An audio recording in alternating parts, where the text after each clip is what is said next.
আজকে ঘুম থেকে উঠতে অনেকটাই দেরি হয়ে গেছে, প্রায় 8টা নাগাদ বেজে গেছে। আর মামুনি ঘুমিয়ে আছে, তো তার জন্য আমি তাড়াতাড়ি উঠে নিলাম। উঠে বাসি কাজ করব, স্নান করব। আর মেয়েদিকে স্কুলে যাবে, ওর জন্য রান্না আছে, তো এর জন্য আমি কাজগুলো কমপ্লিট করছিলাম। সো হ্যালো এভরিওয়ান, আমি সৌমা দাস। আমার নতুন একটা ভিডিওতে তোমাদের সবাইকে স্বাগত। আর এদিকে আমি একটু তাড়াতাড়ি কাজগুলো কমপ্লিট করছিলাম, আর এমনিতেই আমার অনেকটাই লেট হয়ে গেছে। স্নান করতে হবে, আবার রান্না বসিয়ে দিতে হবে, মেয়েও স্কুলে যাবে।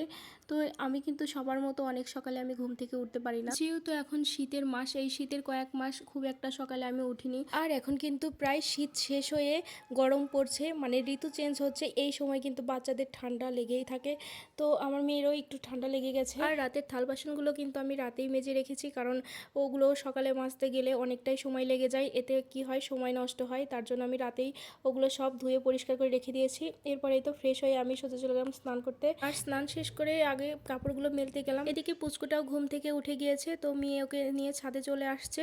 আর মেয়ের কিন্তু স্কুলের সময় হয়ে গেছে, ওর ক্লাস শুরু হয় 10টা থেকে।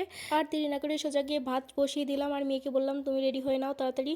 তো রেডি হচ্ছিল, এর মধ্যে দেখো ভাত হয়ে গেছে, আমি সিদ্ধ মাখিয়ে নিলাম।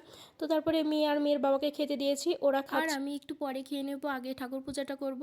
আর আমি কিন্তু সরাসরি স্নান সেরেই পূজা করতে পারি না। দেখো, সংসারটা যেহেতু আমার একার হাতের, আর আমার একার কাজগুলো কিন্তু অন্য কেউ করে দেওয়ার মতো কেউ নাই, তার জন্য কিন্তু আমারই সব কিছু করা লাগে। দেখো, ওরা খেয়ে বের হয়ে চলে গেল।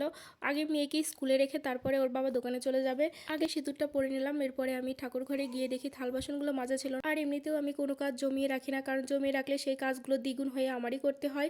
এর জন্য আমি যখনকার কাজ তখনই করে রাখি, কিন্তু এই যে যখন দেখি যে না আমি কোনো কাজেই করতে পারছি না, আর তখনই এই কাজগুলো বেশি হয়ে থেকে যায়। দেরি না করে থালগুলো আমি মেজে ধুয়ে পরিষ্কার করে নিয়ে আসলাম। এরপরে ঠাকুর ঘরটা সুন্দর করে পরিষ্কার করে মুছে নিলাম, আর পূজাটাও কমপ্লিট করে নিলাম। তো আজকে গোবিন্দ পূজায় ভোগে দিয়েছিলাম পেয়ারা ফল।